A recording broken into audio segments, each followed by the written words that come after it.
Well, I heard a lot of things. Certainly, there are some folks in this community that are legitimately grieving, and we heard from them.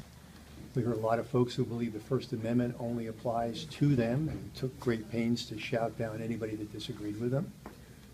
Despite my ongoing disagreements with the police union, I have to say that their members tonight conducted themselves, I thought, with great restraint, given the ad hominem invective that was being unleashed on their work personally and the police department generally. So, you know, this is a controversy. This is a tragedy. I've said it over and over again. It's a tragedy for the family, a tragedy for Officer Manning. It's a tragedy for the community. But I'm not blind to the fact that there's a lot of people lining up to take advantage of this tragedy to flog their own agendas, and that was clear tonight as well.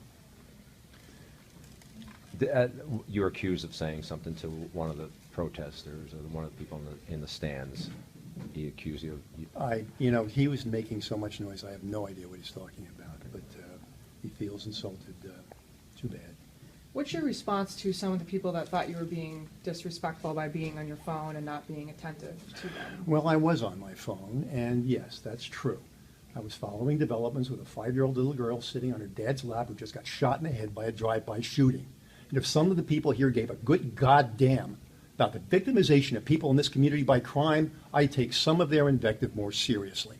The greatest racial disparity in the city of Milwaukee is getting shot and killed. Hello. 80% of my homicide victims every year are African American. 80% of our aggravated assault victims are African American. 80% of our shooting victims who survived their shooting are African American.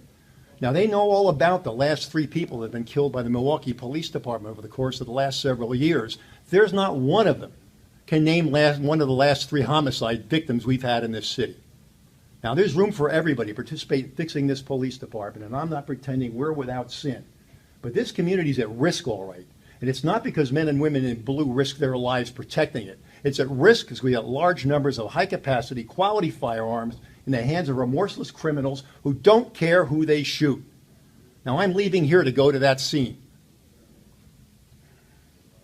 And I take it personally, okay? We're going up there, and there's a bunch of cops processing a scene of a dead kid.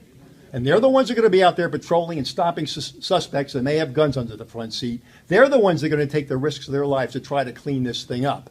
All right? We're responsible for the things we get wrong, and we take action. We've arrested cops, we've fired cops, and so on. But the fact is that the people out here, some of them, who had the most to say, are absolutely MIA when it comes to the true threats facing this community, and it gets a little tiresome. And when you start getting yelled at for reading the updates of the kid that gets shot, yeah, you take it personal, okay? Now, no offense, but I'm going up there now.